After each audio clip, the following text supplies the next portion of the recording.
Bien, bueno, vamos a comenzar, creo que acá molesta un poquito mi video.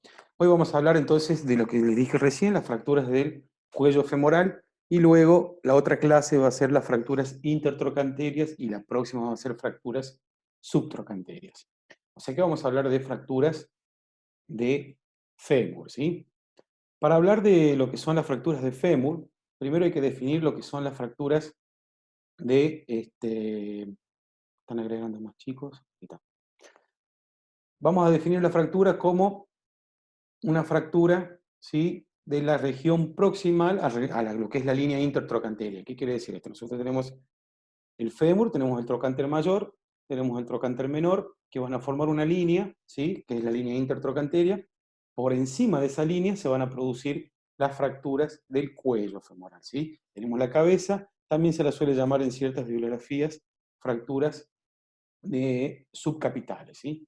Que vendrían a ser, o bases cervicales también, que vendrían a ser por debajo de lo que es la cabeza del fémur.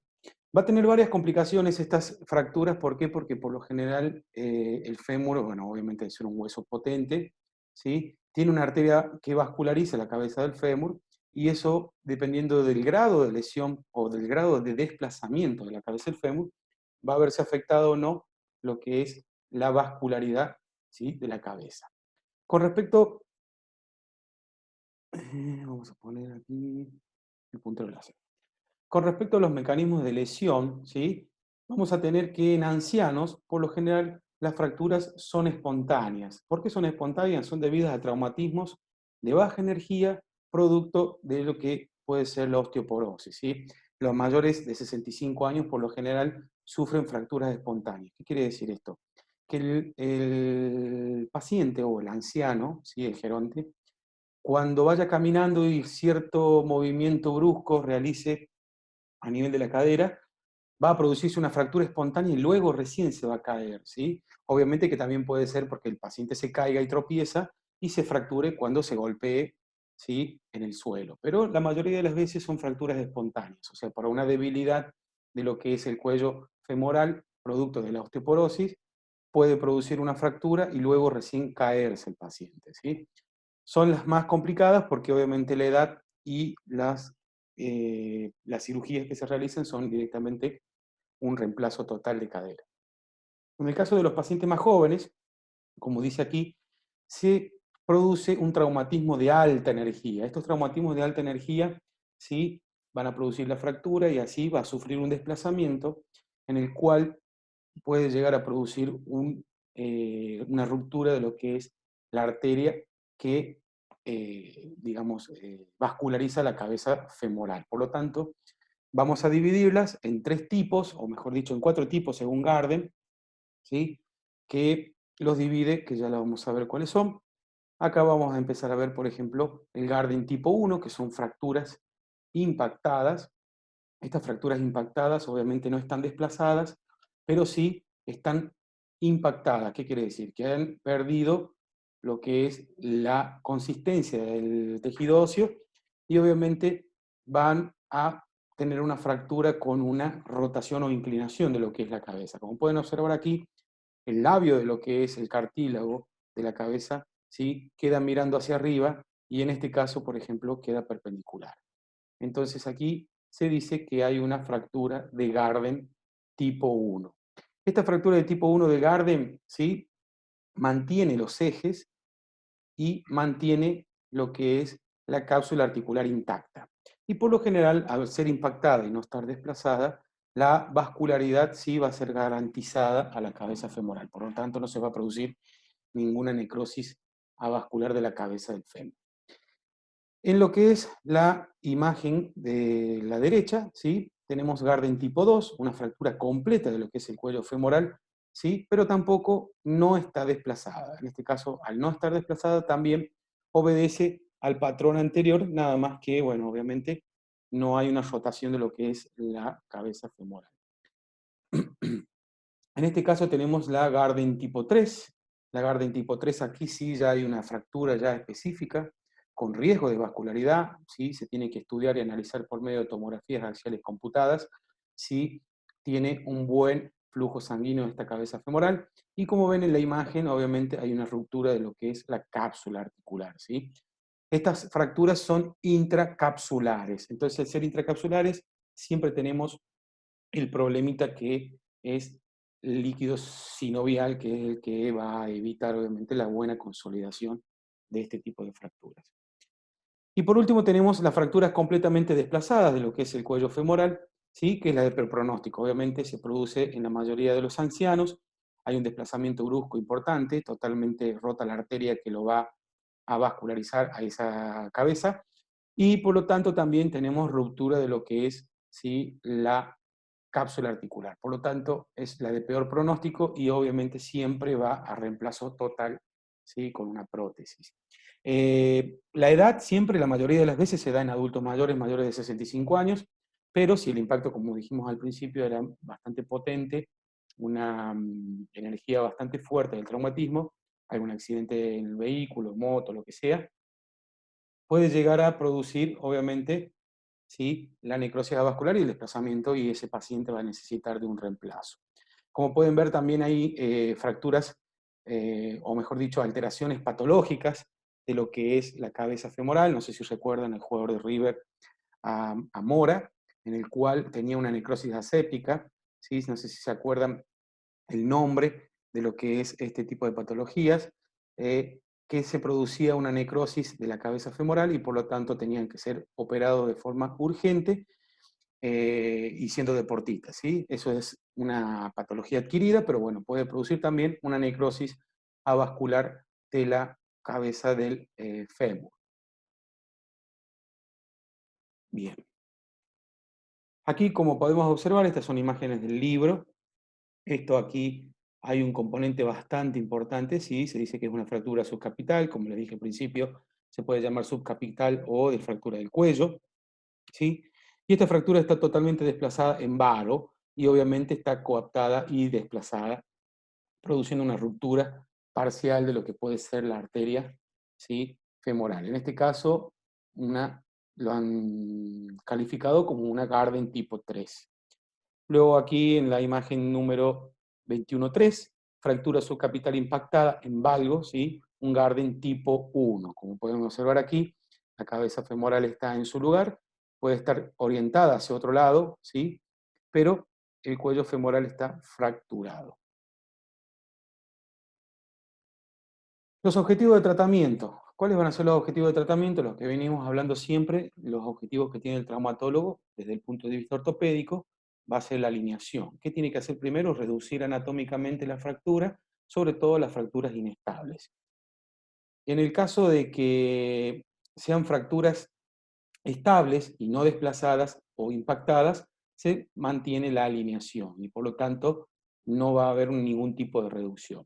La alineación correcta tras la reducción de una fractura inestable no debería tener más de 15 grados de valgo, ¿sí?, y 10 grados de angulación anteroposterior. Si nosotros miramos el fémur desde arriba, ¿sí?, lo damos vuelta y lo giramos, podemos observar que hay ciertos grados de angulación en relación a lo que es los cóndilos en la rodilla. Por lo tanto, es indispensable y fundamental la alineación de lo que es el valgo de 15 grados y los 10 grados de angulación anteroposterior. ¿Por qué? Porque el paciente, si llega a tener una fractura del cuello femoral y el traumatólogo no ha realizado o no ha respetado estos grados, cuando el paciente quiera caminar va a tener un pie hacia adentro o un pie hacia afuera, ¿sí? Pero el problema va a estar obviamente en la cadera. Entonces tiene que respetarse. Eh,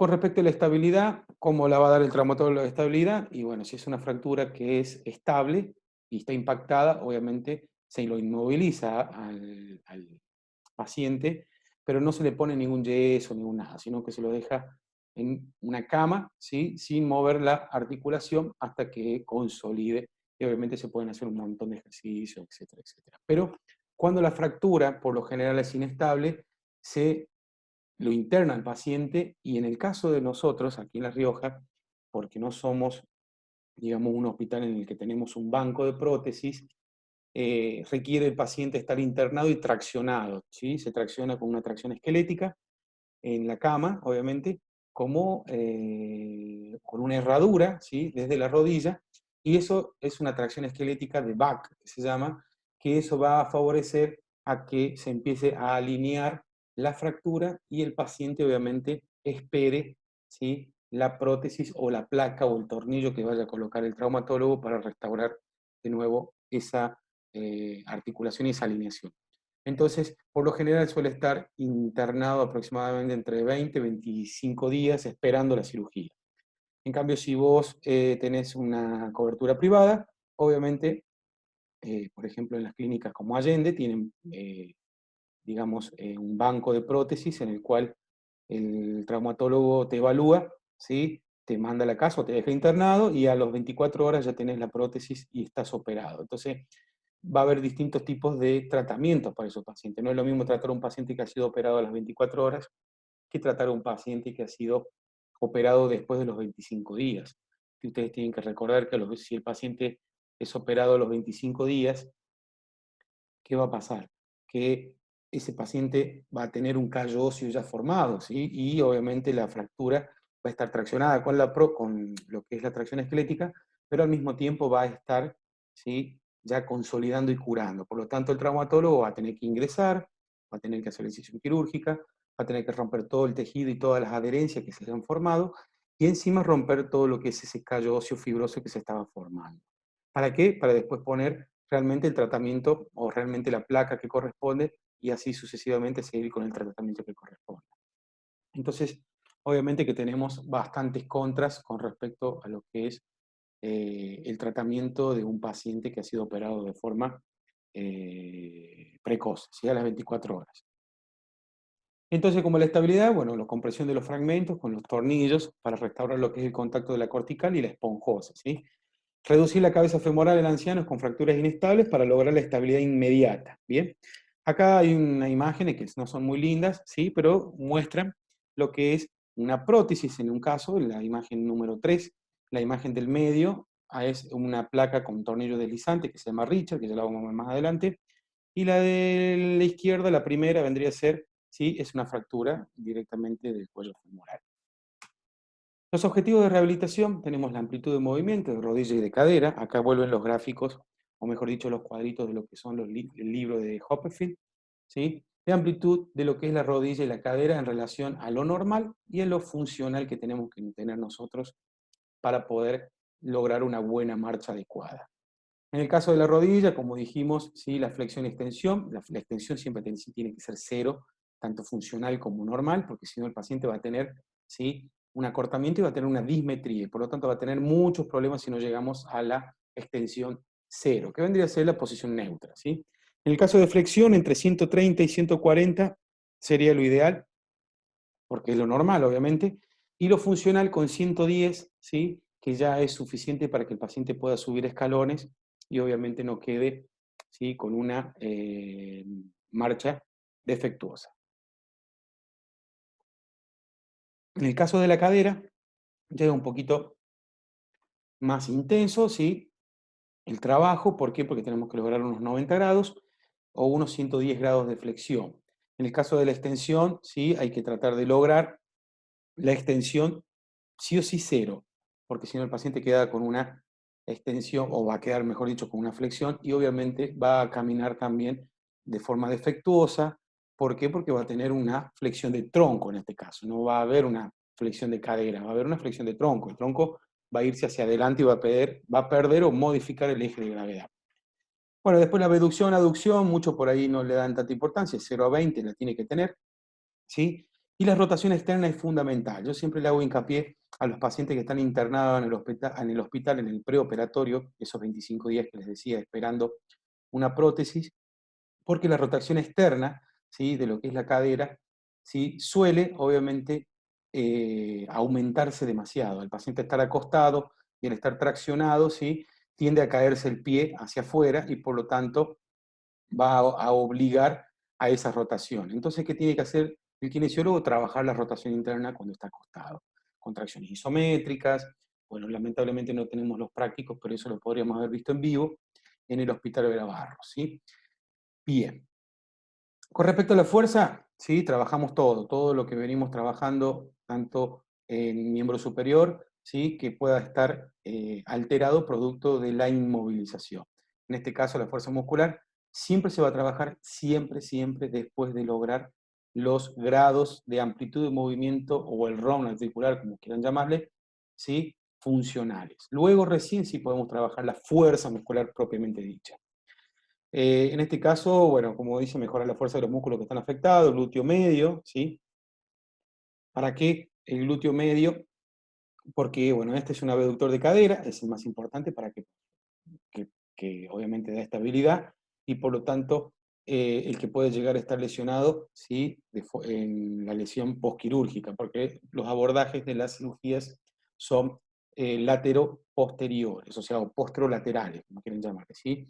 Desde lo que es el trocánter mayor hacia atrás, cerca del glúteo medio. Entonces se ven afectados por la incisión quirúrgica, es uno de los abordajes. Luego el psoas ilíaco, ¿sí? O iliosoas, flexor de cadera importante que también va a tener gran importancia, el glúteo mayor, un extensor de cadera, el aductor mayor, el largo, el corto, ¿sí?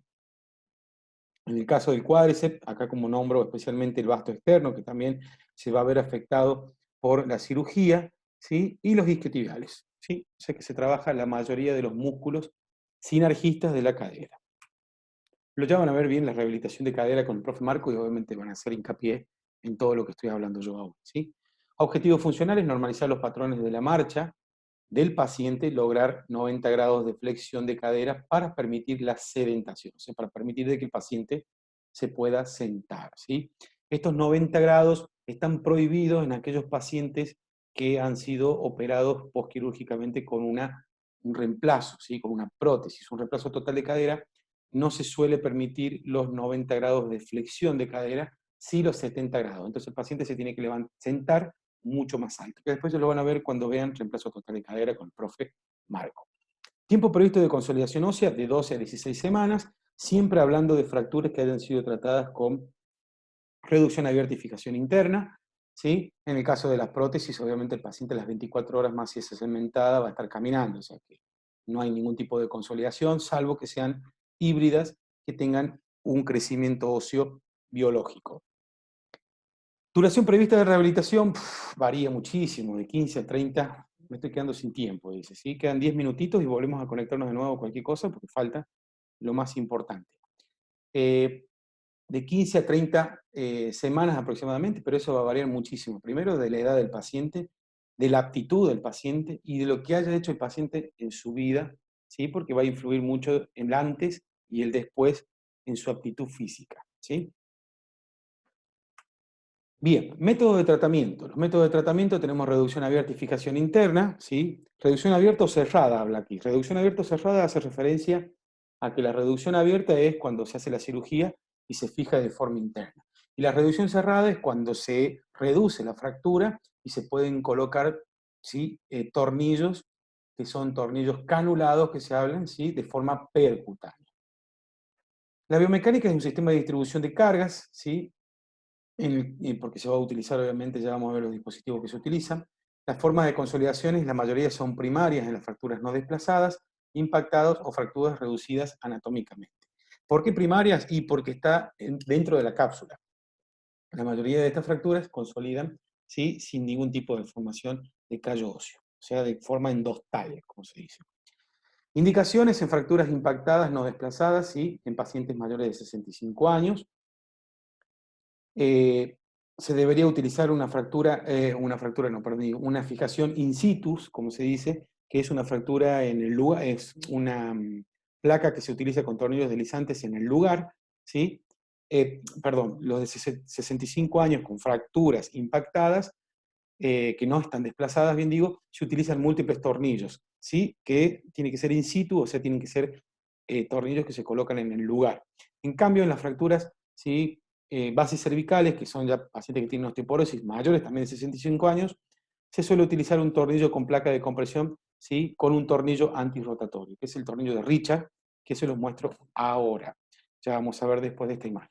En este caso les muestro lo que hablábamos de los tornillos recién, los tornillos percutáneos, ¿sí? Que son canulados y paralelos. Estos obviamente se utilizan en fracturas que han sido impactadas, y mayores de 65 años, pero impactadas. Y en este caso a la derecha se llama, ¿sí?, un tornillo placa deslizante, ¿sí?, o un tornillo placa deslizante de Richard, eso lo van a escuchar bastantes veces, o DHS también se suele llamar, este dispositivo, ¿qué función cumple? Este es un tornillo que va por dentro como si fuera un pistón, y este es un tornillo antigravitatorio. Como pueden observar, tiene la rosca o la fresa, se coloca la cabeza femoral y se coloca el tornillo, ¿sí?, penetrando obviamente de lo que es el trocánter mayor. El trocánter mayor ahí va a ser penetrado y obviamente va a obligar a que la cabeza del fémur no rote porque tiene esa fresa o esa rosca. Y aquí hace como un efecto de pistón. Cuando el paciente camina, ¿sí?, va a haber un micromovimiento, por lo tanto ese micromovimiento va a fomentar al proceso de curación. Y a su vez tenemos una placa por fuera, ¿sí?, que da estabilidad a lo que es este tornillo. Entonces el paciente puede llegar a caminar mucho más rápido. Acá observamos los otros dispositivos que no están en la clase, ¿sí?, que no están en la clase que le subí, esto lo tengo ahora. Otros dispositivos que no salen en la bibliografía, que son el clavo gamma que se utiliza, que es un clavo endomedular, como pueden observar en la imagen, con 2 tornillos o 3 tornillos pueden ser, variando de lo que el criterio que use el traumatólogo, ¿sí?, también cumpliendo la misma función que la anterior. ¿Cuál va a ser la diferencia? Que acá va a haber una descarga directamente sobre lo que es el eje del fémur. Por lo tanto, el paciente va a caminar mucho más rápido. O sea, va a descargar peso más rápido, no es que va a caminar más rápido. Ese es el clavo gamma.